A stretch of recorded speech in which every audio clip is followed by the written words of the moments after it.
question po. Kwento nyo nga po yung huling beses na nasa labas o pampublikong lugar kayo at nahirapan kayong maghanap ng maayos na tapunan ng basura. Okay, na-encounter ko na din yun once when I have sa palengke. Especially dito sa Orion. There was a time na nasa palengke nga ako and then parang may binili ako something na may plastic siya. And then naghahanap ako ng pwede kong tapunan. Although may mga basurahan naman, pero hindi siya ganun ka-reliable na makikita mo siya agad. Yun yung time na naaalala ko na ka-encounter ko ng ganyang problem. Pagka kaya sa mga lugar talaga na gaya sa Balanga, hirap ka dyan kailangan disiplinado dyan. Hindi kagaya dito sa Limay, kung saan na lang tinatapon. Doon kami nahihirapan. Araw ng hapot ngayon, gaya ngayon, Merkules, araw ng hapot. Pag nahapot na, pagmasdan mo, ang dami na naman nagtatapon. Kumbaga naiiwan siya. Tapos, sa mga plastic, na dapat kung magtatapon naman sila, nakasecure naman sana, nakasako, nakatali, para hindi kinakalkal ng aso. I think when I was in terminal, since I considered terminal as a public place, but sometimes in the terminal, I'm from, like, for something, I buy something in the SM, tapos wala akong mahanap na trash bin or trash can sa loob ng SM, which technically, I'm going to bring my stuff or yung trash na meron ako to terminal para makauwi. However, meron akong, yung pinaka-biggest problem ko, I think, is hindi lang ako makitang trash bin or trash can sa terminal. Kaya, I think yun yung struggles ko pagka nagpupunta ako ng SM going to terminal. Lalo na may dala akong trash. I see. Yung isa sa mga naisip kong situation happened recently lang nung nasa Manila kami. Binanda specifically kung saan may mga binili kaming snacks and drinks, and although sabihin na natin makalat niya yung place, medyo nahirapan pa rin kami maghanap ng proper disposal din sa area, kaya dala-dala namin yung parang pinagkainan namin, ganun. And syempre di naman kami pwedeng basta-basta na lang din magtapon doon. So yan. Ano po yung pinakamahirap or yung nakakainis na part nga po sa sitwasyon na yun para po sa inyo? Ayun nga, although meron naman silang designated na basurahan, pero hindi siya ganun ka-accessible sa tao na hindi mo agad siya madaling makita. So you need to find kung saang sulok, kung gaano kalaki, kung saan ka pa maghahanap. Isa yun sa mga struggle. Yun nga, gaya na nabanggit ko, yung kawalang disiplina ng mga kabarangay natin sa magtatapon ng basura sa mga hindi dapat tapunan, kung saan na lang tinatapon. Kasi may mga designated naman tayong tambakan para doon pupuntahan ng mga garbage truck. Kaya lang kung saan na lang yung binabato. Isa nasa kanal. Kaya ngayon, ganito nagtatag-ulan. Nahihirapan kami sa mga kanal. Doon nagbabara. Kaya siguro yung pinaka-asal na experience with that is yung frustration na syempre pag may dala kang basura, as much as possible, you wanted to dispose it right away. And syempre kapag may hawak kang basura, you have other things to hold into, like for example, your wallet, your cell phones, and other stuff.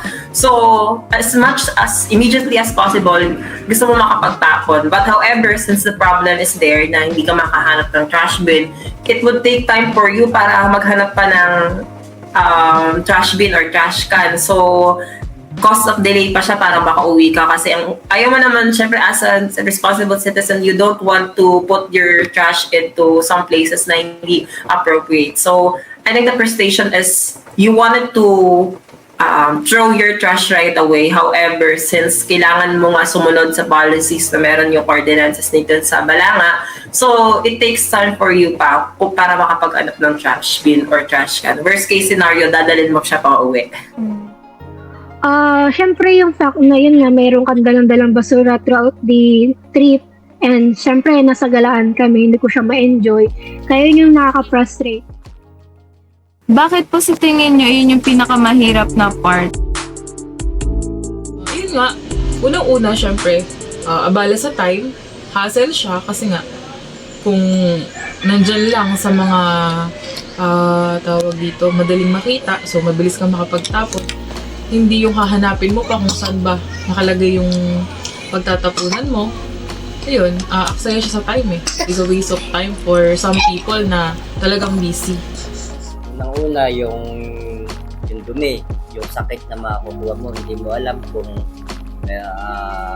yung mga basura ba yun, na yun o may kasamang mga toxic chemical.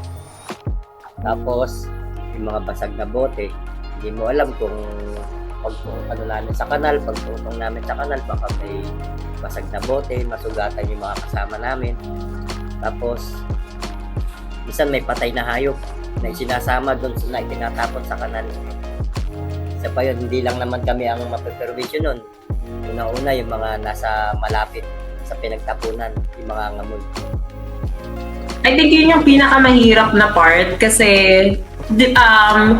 I think pinakamahirap na part kasi yung accessibility dapat ng mga trash cans natin or trash bin natin, specifically considered as public place in terminal, dapat available siya palagi. And dapat maraming trash bin and trash can available sa gano'ng mga public places. So, imagine, hindi lang itong scenario na sinasabi ko kung kinukwento ko right now, it is not a single scenario or it is not a single experience. Possibly some of other people na nagpupunta din sa terminal or umuwi din is nakaka-experience din ng same problem kasi possibly bibilin din sila sa SM or they would purchase some stuff to SM, then kailangan nilang itapon yung mga nabili nila. So, yung pinakamahirap na part is first, it would take time para sa'yo para maghanap ka ng trash. But next is some people, hindi naman natin sila masisisi kasi possibly itatapon na lang po. Dapat yung frustration, dapat uwi ka na pero naghahanap ka pa ng basura. Yung time mo para makauwi ka agad, nakukonsume dahil lang naghahanap ka ng basura. Okay po. Ano po yung nangyari pagkatapos po nun? Like, nakahanap po ba kayo ng basurahan? Or naiuwi nyo na po yung basura? Ako, personally, ang nangyari nun, inuwi ko na lang yung basura. So, yun, para hindi na din hassles. Tiniis ko na lang na meron akong hawak na cellphone and wallet kasi mostly pag nagpupunta ako sa, like for example, sa SM, I don't wanna bring bag talaga. So, ang ginagawa ko, kunyari bibili ako ng milk tea or coffee sa SM, then syempre merong mga cup yun, gusto ko siyang itapon pag sa terminal na ako dahil doon ako lalakad pa uwi. However, dahil wala akong makita, ang gagawin ko, iuwi ko na lang para nang sa ganun, at least measure ko na natapon siya sa right place. Yun na nga, parang nagiging extra baggage siya. And imbes na mag-enjoy ka, parang naiisip mo pa yung dala-dala mo. And ayun nga, sumabay din yung init ng panahon, kaya parang nakaka-hassle talaga siya. Sa ngayon po, ano po yung karaniwan yung ginagawa sa basura nyo kapag nasa labas or nasa public place po kayo? In that case kasi, syempre hindi naman pwedeng basta-basta ka lang magtapon dahil public places nga yun. So you need to find, gawin mo siya ng paraan, like kung ibulsa mo na lang or something, may dala kang plastic, ibag mo. Then kung kailan ka makakita ng basurahan, doon mo itapon. Kasi nga, syempre, it's a public place na hindi naman basta-basta pwede kang nagtatapon. Yung minsan, ilalagay namin sa bulsa kung pwede gaya ng balat ng candy, ganyan, sa bulsa lang. Huwag naman yung kung saan na lang itapon. Kumbaga, yung halimbawa sa ganitong lugar, ano yung batas nila, maigpit. Kumbaga, sumunod tayo. Siguro yung pinaka-usual is mag-iisip ako ng ibang establishment na alam kong may basurahan para mas dispose ko siya ng mas maaga. Like for example, may binili akong ganitong bagay sa SM. Yan. Like for example, yung ginigay ko ang experience. Alam ko na sa may alam ko na sa may part ng detox, merong trash can sa may harap. Pwede akong possibly pupunta ako doon sa harap para lang magtapon ng basura. Para lang sa ganun, pag umuwi ako, hindi ko nadala yung basura ko. So, yun yung alternative na ginagawa ko. Just to dispose the trash na dala ko.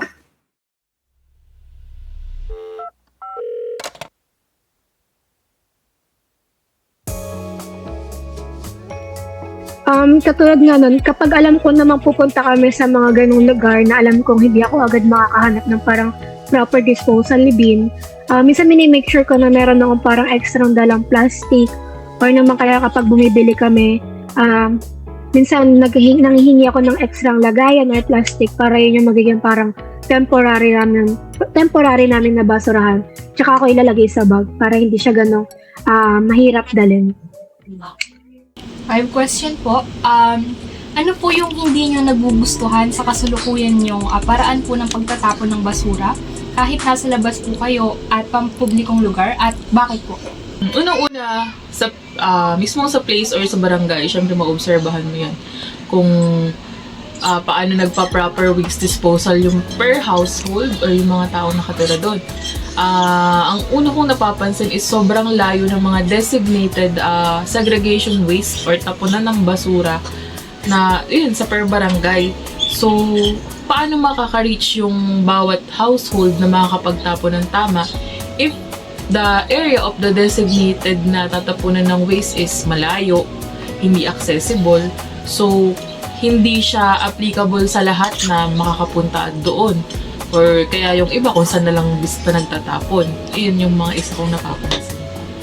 Kung hindi mo naman ibubulsa, tatapon mo lang kung saan, parang pangit tingnan. Tapos una-una, hindi lang naman mga tiga rito talaga.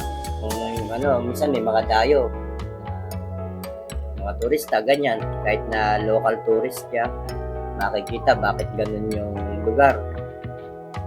Madumi, makalat, baka ang isipin nila yung LGU natin at saka yung sa parang mga namumuno sa barangay hindi sumusunod o hindi nagpapatupad ng kalinisan ng barangay. Yun, siguro nahihirapan talaga ako kasi yung process ng, yung pinaka hindi ko gusto with that is dapat nga available yung trash cans and trash bins sa mga public places. Lalo na sa mga, doon sa nagmamayari ng mga establishment. Like for example, siguro I would suggest kay terminal na they would put a lot of trash cans or at least large trash cans kasi public place yun eh. So they have to consider na maraming dumadaan. So I think yung ayoko is bakit limited yung trash can at minsan punong-puno pa. So, yun yung frustration na meron ako and I think a lot of people should have when it comes to passengers natin na dumadaan sa terminal. At yung mahirap is yung experience na pag puno na siya or kung wala naman na, or kung hindi matagpuan ng mga taong naghahanap ng trash, kailangan pa nilang dalhin sa bahay. So, fortunately, ako taga-Balanga. So, madali sa akin na sumakay ng tricycle and umuwi para dalhin yung basura ko. Paano pa kaya yung mga taga-Maribeles dadalhin nila yung sa bus nila para lang makauwi? So, I think doon naggagaling yung reason na ayoko, which is yung ayoko is walang masyadong available trash can or meron man punong-puno. The rest is yung frustration is bakit kailangan pa naming dalhin kung pwede namang gawa ng solusyon ng mismong management ng terminal or ng SM. Yung solusyon na mas magpapagaan sana ng sistema na meron tayo when it comes to disposing the trash. Ayun nga, so aside nga sa mahirap maghanap ng basurahan na malapit and maayos, kadalasan naman yung mga basurahan is either puno or mostly sama-sama na kumbaga wala ng proper segregation. And parang nawawala na din ng sense yung pagkakaroon ng mga basurahan if ganun yung way ng pagtatapon. Ganun.